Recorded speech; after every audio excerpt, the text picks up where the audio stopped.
Every car you see today on the road has been a piece of art at some point, when it was a design sketch and when it was a clay sculpture.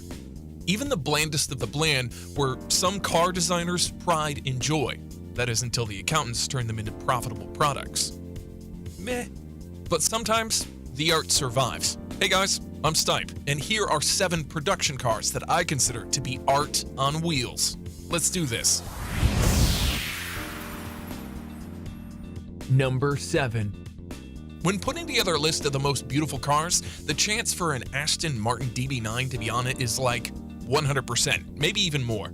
I've yet to hear anyone say that this car is ugly. But have you ever asked yourself why? Why is it so pretty? Well, it all comes down to math, actually. Look at this photo. See those lines? They all have ratios of 1 to 1.618, the golden ratio. The length of the hood to the length of the windshield, door to the rear wheel center, wheel arch height to window height. It's all mathematically perfect, and the reason why, when Aston abandoned this design principle, their cars started to look, let's say, less perfect. This number, this golden ratio, no matter how unemotional it is, has caused humans to be awestruck and fall in love for thousands of years. Even the ancient Greeks have discovered that there's something about this number that humans are magically drawn to. The golden ratio has been the gold standard for beauty in all forms of visual art. Architecture, painting, sculptures, movie shots, even the human body. The perfect proportions, the perfect face, perfect smile, it all comes down to 1.618. The width of the mouth was exactly 1.618 times the width of the nose. If the face wasn't beautiful, that wasn't the case. Unsurprisingly then, if you create a car around that same number, you'll get this perfectly proportioned, beautiful, classical piece of art that will look good to everyone. Number 6. France is a country of exquisite hedonism, and as such, it tends to push the limits of style and taste a bit too far.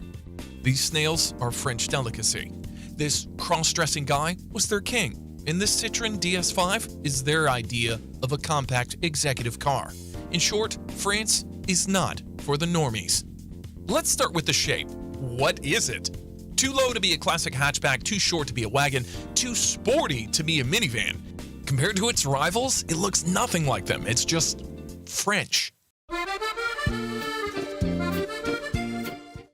But what really sets the DS5 apart is just how over-the-top stylish it is. Chrome eyebrows that do nothing, arched roof pillars that thin out towards the end like a fine stroke of a brush, and this thing just adds some razzle-dazzle. And how about these intricate patterns in the wheels? There's no surface on the car that hasn't been stylized to its absolute limit, maybe even over it. But the interior is, if anything, even more fashionable. Watch band seats, the switches in the roof, the chaotic placement of the media buttons that somehow still looks pleasing. It's all very, what's the word? Exquisite. In gamer terms, Citroën had 10 points to spend, and then spent most of them on the looks, because as a car, this is not a very good one. But then again, art is not supposed to be useful. It has no purpose other than being itself.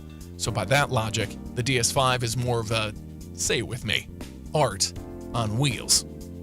L'art sur roue.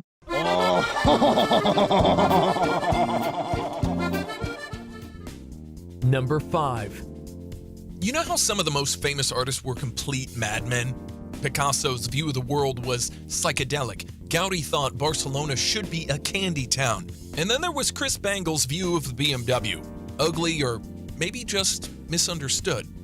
The one that I can understand is the Z4. Don't get me wrong, it's not the prettiest car ever, actually. I wouldn't even call it pretty. The front is emotionless, the grille is misaligned, and this line that goes over the front under the doors, and then it shoots straight up into the interior. I've never seen anything like it, but it works.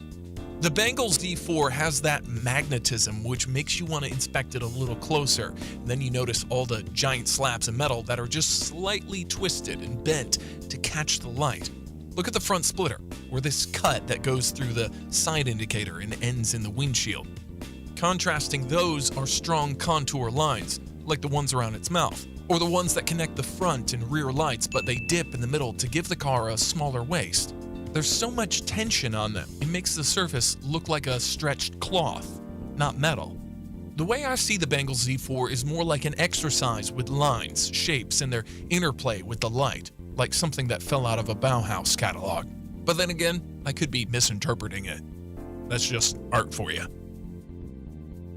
Number 4. 90 years ago, the automotive industry was very young and very, very different. Most cars were just mechanical machines that had to not break down. Who cares about the shape of it, right? Coincidentally, this was also the age of Art Deco, which basically means decorate everything. That is, if you got the money for it. Think Great Gatsby style. Such folks were driving very different cars from what you'd commonly see dirty peasants in. Cars that were innovative, outrageous, and more beautiful than anything that ever followed. Cars like the futuristic Phantom Corsair or the original Alfa Romeo 8C Coupe or this stunning Mercedes SSK, which puts every other Batmobile to shame. Ford too was joining in the beauty pageant with a Model 40 Special Speedster, which looks like an aerodynamic freight train. But again, leave it to the French to push things above and beyond. Delahaye, Bugatti, Talbot, and even Pigeon, Peugeot, were all following what is called the Godot design, or simply the teardrop design. And those cars were, well, see for yourself, curvy, voluptuous, and just incredible. Many of them were styled by special coach builders to meet the specific needs of the spoiled rich clientele. This includes celebrities and even royalties. Come to think of it, West Coast Customs is just doing the same thing coach builders did all those years ago. It's just that the rich from the 1930s had a better sense of style. Or maybe this was considered cringe back in the day. Anybody have a great-great-great-parent who remembers? Pepperidge Farm remembers. Number 3. Here I go again with the LFA, but please hear me out, or better yet, hear it out. What you just heard is the most beautiful sound any car has ever made, and the way things are going, it will probably remain so for the rest of time. Yes, the LFA got the spot on this list not because of its looks, which frankly are nothing special, but because this car is a finely tuned instrument that makes music. I'm sure you heard that Yamaha did its V10 engine, but did you know that Yamaha also has a huge division that makes all kinds of musical instruments too? Pianos, violins, trombones. And when it was time to tune the LFA's sound, the engineers from this musical division were brought in to do the magic on that car too. They treated it as a musical instrument, which explains why there's an LFA surge tank displayed along other instruments in the Yamaha's Museum of Music. Yeah! Sure, other cars can also sound good, but do they roar like an angel? Can they break a wine glass like some opera singer?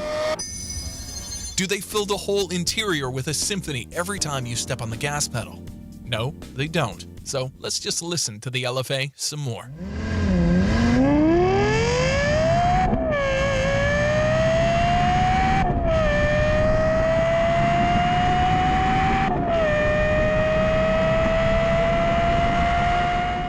Fuck yeah. Number 2. You know how art can often be expensive? So how about this then? The Ferrari 250 GTO, which goes for as much as $70 million. $70 million. Per kilo, this Ferrari is more expensive than gold. The reason for this insanity is a very low number. Only 36 were ever made, and all of them have a very rich racing history.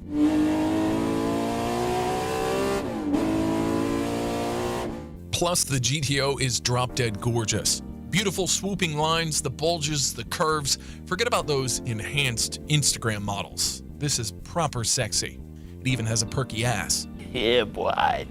And all of this is handmade, hand-rolled metal, which means that no two cars are the same. So don't expect that the door from one would perfectly fit on another.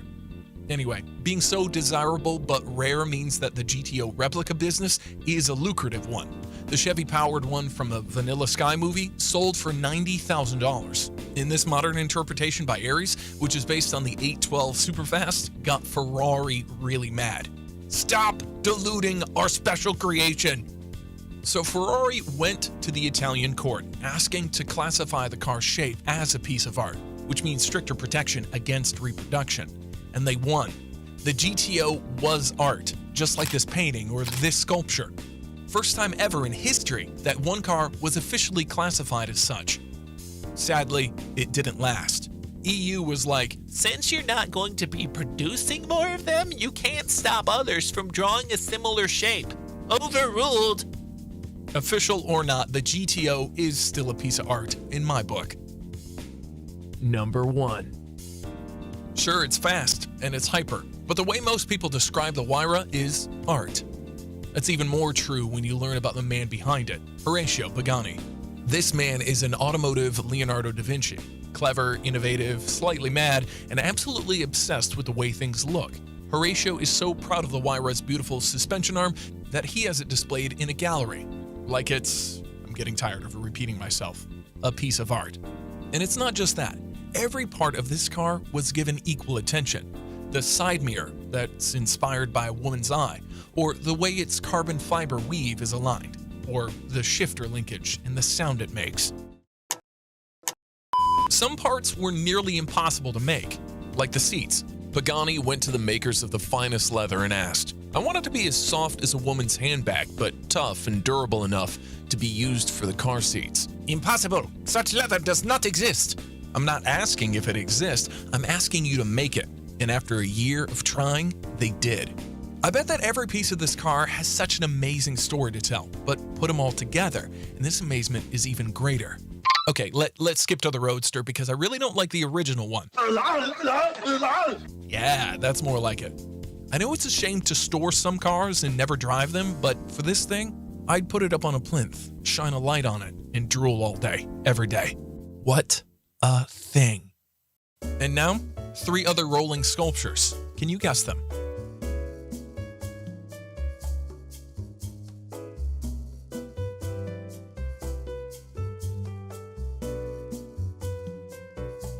Did you guess them? Which art pieces on wheels would you include? Write down in the comments, like, subscribe, fart really loud, and yeah, I'll see you in the next one.